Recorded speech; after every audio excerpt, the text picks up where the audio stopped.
Welcome to the Immunity Community 2020, where our focus is to provide physical, mental, spiritual info and positive vibes to help you endure and adapt.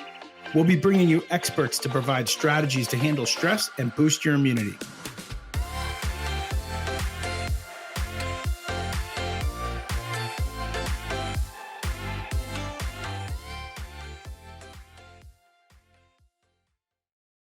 All right, tribe. Welcome to the Immunity Community 2020. I am super excited and just like heartfelt love for this guy right here and this smile. This is Dr. Joshua Lander. Dr. Josh Lander has been a friend of mine for now. I mean, this is ridiculous. It's like 20 something years. I think we met each other. And Josh just reminded me that in motion palpation class in chiropractic school, like the first week of school, we had very like minds. This guy was a former boxer and just an amazing athlete. Has recently been involved in triathlons, but I'm going to brag for you because you're a very humble dude and just an amazing practitioner. So Josh is not only a chiropractor. Similarly, we have a similar background in exercise science that we both kinesiology in undergrad. You're also a diplomat in clinical neuroscience, which is, I'm going to ask you to talk about that in a second. You have a master's in exercise and nutrition. You have, I'm reading my notes here because this is a long list, bro. Good, nice work in these last however many decades you've been studying. Forever a student. Yes, you are. And certified strength and conditioning coach. So Dr. Lander is also a professor at the Sacred Heart University in Connecticut, where he has his practice, Lander Sport and Health Sciences. So it's awesome to have colleagues and friends who I just look up to. Like we've actually written some papers together, and you carried my ass writing those papers, and I just we learned from each other. Like I was thinking, it was like you were teaching me about Euler buckling, and I was teaching you about Melzak's pain gate theory, you know? Yes, totally. So it was an exchange back and forth. So we I think one thing that's always awesome is that we were never afraid of our drive for learning. And I think like you and I and several other of our colleagues, when we got to chiropractic school, were really focused on just becoming the best physicians and not always going one direction, but like really pulling in as much information and challenging each other to learn, not just physically, but like what could we do to help our patients? And that's always what this deepest passion comes to. So can you give just a little bit of background on before you go, a little bit of background on how you differ from like just a regular chiropractor? If you can talk about like your clinical neurology background. Well, I think it's really the difference between specialty, quote unquote, specialty chiropractors is really just the training, right? Just what you've trained for, what your post-education, what your post-secondary educations provide you with what aspects of we have specialties in pediatrics, we have specialties in obviously radiology and neurology. So the neurology piece was that goes back to when I was actually an undergrad. And when I was an undergrad, my senior year, I just was fascinated. I think I took a course called Brain and Behavior, and it just fascinated me. And then when we met in school, we were huge into biomechanics and understanding basically the Newtonian physics of the body, right? We were trying to figure out stresses and strains. Which is certainly, as far as a fitness background, exercise background, rehabilitative background, hugely important.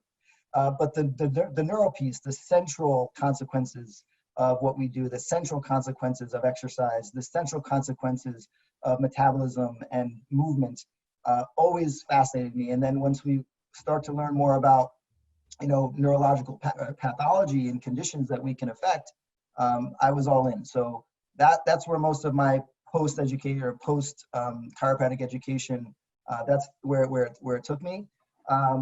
So how does it differ? Well, I have, as far as patient base, my patient base is probably a little bit different as far as the level of the comprehensive care that we provide. So I could see on a day, Parkinson's, multiple sclerosis, a TBI, migraine headache, of course, we all see. But I think the care and the comprehensive care that we provide is a little bit different. It's because I've seen you doing some really, really cool movement therapies and not even adjusting, because you haven't even shown that part, but it's more Right. the movement-based therapies on neurodegenerative diseases. And something you had mentioned before, you said we are health promotion providers. And Right. it's very different than healthcare providers. Right. So what I wanted you, and it's awesome. Thank you for sharing that, because many of our listeners don't even know, like they think, okay, you just go to chiropractic school, you become a chiropractor, or just go to Right. PT school, become a PT. But Right. for those of us who have a thirst and quest for knowledge to learn more and help our patients more, there's many ways to go out and learn a lot more. So I wanted to focus our conversation for our listeners today on two main topics really relating to immunity: is exercise and immunity and aging in immunity. And you Sure. wanted to debunk the term boost your immunity or boost your immune system. Yeah. And this is awesome, because I didn't even Yeah. expect that. So I like when you Yeah. knock me off my heels. So can you Well, talk to me about that? obviously it's not just you, because we see it. We could spend all day, going through internet feeds and Facebook feeds and Instagram feeds and just having, pulling my hair out. There's a little bit there. Seeing things that just kind of are inaccurate or just not worded correctly or blatantly false, right? So, the term boosting your immunity, like we all know what that means. You're trying to increase your defense, increase Yes. your resilience, right? But boosting your immunity, that's not really what that means, okay? Boosting your immunity could be you're making yourself pro-inflammatory, because the immune system has multiple roles. It could be pro-inflammatory, which can be sometimes a good thing, and it could be anti-inflammatory, which is basically almost always a good thing, right? So what state we're in, what's the context, determines if that's an appropriate term or not. I don't like the term, because boosting your immunity for the most part means that you're creating inflammation, right? It's kind of we're kind of, we're splitting hairs and saying boost your immunity, increase your defense, because we all know what it means, but it's really not a good, in my opinion, it's not really the best way to go about it, because we develop immunity over a lifetime. Okay, I just did a little webinar about this. We develop it over a lifetime. Your genetics play a role. Your environmental, what you grow up in, how many sicknesses or illnesses have you had? What's your exercise? What's your sleep? What's your mental health? What are you eating? These are the things that develop immunity. We're not going to boost our immune system by taking a supplement. It doesn't happen that way. Okay? I want to, like, if I could put this in bold so that everybody hears this that's listening, Yeah. because that's a really important factor. Thank you for sharing that. Right. We can talk about vitamin C and vitamin D and zinc and these things, but for the most part, this is a pro-health. We are a pro-health paradigm. We are trying to build what I call a culture of health. A culture of health. If we have a culture of health, we have less fear of disease. So and the opposite is like a pro, like anti-disease fighting paradigm, or right. So we're looking to increase the positive aspects of health. How can we make people ourselves more healthy? And this has been the challenge since the beginning of time about health promotion, right? Yeah. Because we live in this immediate society where we like, quick things and quick fixes. Obviously, it's the same story, right? Yeah. But this culture of health that I believe would be a little bit, obviously, a better approach to focusing on defense and focusing on resilience and focusing on health instead of fear. It has many layers, many variables that we all know. We all know what the difficulties are with changing behavior, right? A huge problem with humans changing behavior in general. Yes. Right? But as far as immunity goes, okay, so our immune system, besides nutrition is a huge aspect. Genetics are a huge aspect. But as far as exercise goes, because I feel exercise and nutrition are really the prime players here. Okay. Got it. But I wanted to focus on exercise because it has a role in other aspects of what we're dealing with the comorbidities and underlying factors when we're talking about the people that are really suffering from COVID-19, right? Along with nutrition, of course. But the reason why I like to talk about exercise is because the evidence is really, really strong. Okay, the evidence is really, really strong for moderate, cumulative exercise, specifically aerobic exercise. We have data, and there's a researcher. He's the main guy, Neiman, out of Appalachian State University. He just published, he just recently published another paper. The data is really strong for 25 up to 50% reduction in upper respiratory infections for people that are chronic exercisers. So let's define this for our listeners. You said moderate and cumulative exercise. So how would you define that? I would define that as 60 minutes. The data is actually very, very strong for not even a lot of exercise, 150 minutes to 300 minutes a week of moderate aerobic exercise, a brisk walk, jogging 3 times a week for 2-3 miles, rowing, biking, an aerobic type of aerobic or interval class, right? The evidence is so strong that those behaviors compared to sedentary behavior, and especially, and we'll talk about compared to excessive exercise behavior, we have this happy medium of a moderate amount of exercise is both preventive of particularly respiratory infections. We have evidence for other infections as well, but particularly we're talking about what's most relevant is respiratory infections. Yeah, of course. The evidence is very good for prevention, and it's also very good for severity of illness and number of days that people are ill. Awesome. Okay, so if you happen to become ill, the number of days sick also reduces by about 40 to 50%. This is huge. There's no supplement that will do that. I promise. Well, it's so comforting for, because I know you and we exercise at a high level, so I want to hear about that as well. But sure. Like for many of our listeners, they're like, I'm sure they're comforted by the fact that, okay, yeah, all I got to do is do a brisk walk for 300 minutes a week, which is not a lot. If you spread that out over 7 days, that's awesome. It's not a lot. Now, We need to accompany that for full benefit, right? We need to accompany that with other behaviors, of course. Because what we find when we talk about excessive exercise, okay, when we talk about excessive exercise, and most of the research with excessive exercise, you're studying ultra endurance athletes, you're studying the marathoners, you're studying the triathletes, but it does transfer to more modern time of high intense interval hit type classes, if you do it regularly without enough recovery. Okay, recovery is the key. So a lot of this original research came from the early mid-'80s after the LA Olympics, after the '88 Olympics. This is when a lot of this neuro or exercise immunology type information started coming about, okay? So they would study marathoners post-marathon for a month or 2 months. And what we find is excessive exercise, high training loads, right?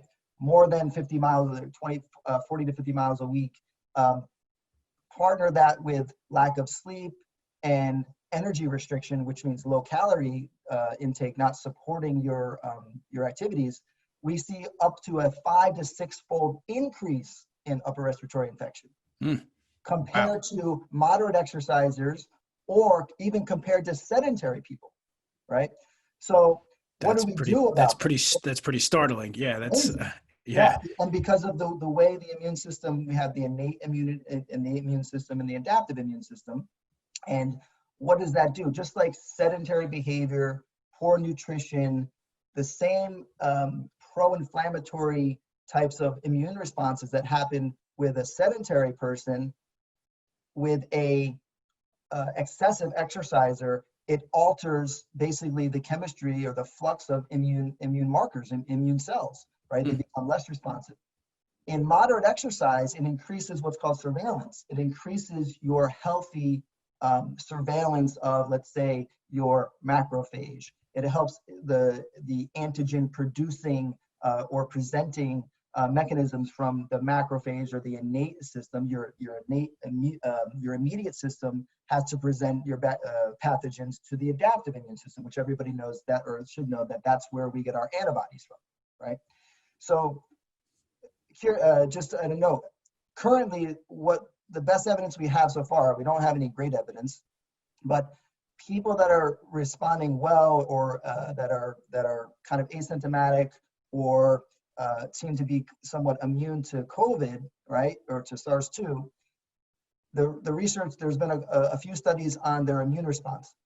Their immune response, they have what's called an early adaptive immune response, which means that the innate system, the initial sense system, because you have this initial like infantry type cells that go around and kind of look for bad guys. That presents to your second line, right? That is where usually there's a better response in those people.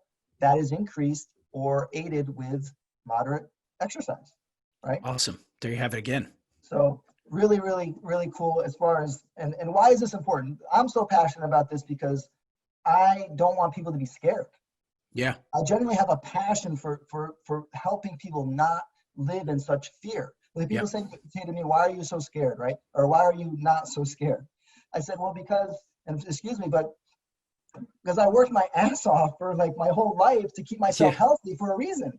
So I don't have to be scared, right? Because I try to do all these things, you know, and I, you know, 85, 90, 10 rule, right? You live 85% of your life doing the things you should do, 90% of your life, and you play, right? 5, 10%, right? Yeah. That's the recipe for a good, healthy life, right? Of course. Yeah. And why do we live that good, healthy life? So we don't have to live in fear, so that we can actually enjoy our lives better. Especially when a situation like this arises. So now we don't want to be stupid. Do I wash my hands? Do I still do, you know, and you're wearing a mask and doing those things. Orders? Yes. That's not the point. The point is what is your inherent faith or understanding of your health, right? Now, I was in an interesting conversation with a friend yesterday, a PhD friend, and we were kind of talking about, like, you know, we're in a phase now where we have to be careful almost, because we have a lot of people that are sick that have comorbidities, right? Mm-hmm. So now, like, this whole thing with health shaming is rearing its head here. It's like you don't want to like health shame people for not being healthy, and then it's like their own fault that they're sick. Right. You follow this logic. Well, and I'm a huge opponent of patient shaming, because I feel like even how we were trained is like to shame people because they're overweight, they're elderly, they have arthritis, they have these conditions that we have to lock into, versus promoting that, not just the positive thinking or positive attitude, but promoting health so you can build your own, not just build your immunity, build your own confidence, because you've done the work. Right. The community of health, right? If we have more of a community of health, we have less fear, right? Yes. So it's not about shaming people because, well, this person has XYZ condition and that's why they're so sick, or that's why they unfortunately passed. That's not the right way to go about this, right? As far as that's not going to be helpful. Right? I want our listeners real quick to understand, like, when you're describing can you give us an example of comorbidities, just so our listeners know? The biggest one is hypertension. Okay. So high blood pressure. The overlying comorbidity that seems to be the most consistent is overweight or obese. Got it. Which we've seen that pervasively in our society, of course. Correct. And everyone knows that, you know, the issue that I run into as a healthcare practitioner, especially, like, let's say someone comes in with knee arthritis and they're saying, well, no one can help me unless I lose weight. And I've debunked that myth, because we can help people get out of pain so that they actually have the confidence and promoting their own health again to go out and lose weight. And that's most definitely. And that's called self-efficacy. And that's huge in the behavioral change research. We need to get people to feel confident and have an understanding that they are able, right? That they can do it. So this is the bigger point about we're not health shaming people because they have a morbidity or because they're susceptible, but it's the same story as that we've been involved with those of us in the pro-health paradigm. We're trying to help people help themselves. Yes. We're trying to help people understand that, yes, we don't want you to live in fear. Listen, disease, pandemics, this is all ugly. There's nothing pretty about this, right? People are going to get sick and people are unfortunately going to die. It's been like that since the beginning of history, right? Yeah. But if we have a pro-health society, ideally we would have less illness and death. Yeah. That's the point. You're right. That's the point of having a culture of health. Well, and I think just for time's sake, you and I can I think we should do another talk on a pro-health society and pro-health community, because that's what we've been teaching for the last 20 years. And that's why we are our own experiments, for sure. Sorry, I'm having a tech glitch. Hang on one sec, buddy. That's no good, but it happens. live TV. It's all good. That's okay. All right, we're here. Sorry about the tech glitch there. Okay, so let's because I have limited time here because our audience is limited in their Attention span? excuse me. I'm limited in my attention span, but let me put that on me. So I always feel like we have so much to share, right? We do, and I definitely want to do this again because I think I want to talk about that pro health aspect and even tap more into the over exercise. So can you touch on aging and immunity and how that plays a role? So let's go back to the flu. Most flu deaths occur in elderly. We're seeing this play out. Like no matter what the death rate is now or what the fatality rate is, all the numbers suck right now. Okay, our data is just all over the place. We won't have good data for a while, frankly. Okay, but it can be. We do know that this disproportionately affects elderly people. Okay, especially with comorbid disease. Okay, so why is that? Why are elderly people more susceptible to respiratory infection? Well, it's obvious that, not obvious, but if we look at the body's chemistry and the way the immune system ages, there's less immune cells that are actively surveilling in the bloodstream. What is one way to help prevent that or increase the surveillance as we age? Exercise. Yeah. Okay. So we also have aging of the lungs and the tissues, and that's another issue, right? Yeah. But, so we have less surveillance of immune cells as we age. Okay, so that makes us a little bit more vulnerable. Also, the immune system becomes a little bit more pro-inflammatory. We have this low-level inflammation that a lot of us talk about. This low-level chronic inflammation, which is basically the body saying, "I'm under attack. I'm under some kind of danger. So I need to kind of put these chemicals out to look for tissue damage." Right. Awesome. So that creates this susceptibility for if you do have an infection, particularly with COVID, the people that don't do well with COVID are having excessive immune response. They have an excess immune response. And particularly with something called a neutrophil, and we know this from lung tissue, and these neutrophils are on surveillance more with in pro-inflammatory states. And when we see poor outcomes of COVID, it's because we often have these high neutrophil counts, and which is directly correlated to tissue damage. And then we have this what's called cytokine storm, which is basically an overproduction of inflammatory markers. Awesome. All right, I'm gonna pull us out of the science and finish us off. If you can give our listeners 3 of your top tips for pro health, like what can help me not boost immunity, what can help me boost my confidence so that my in myself and my health, so that my immune system can function at its best. Okay.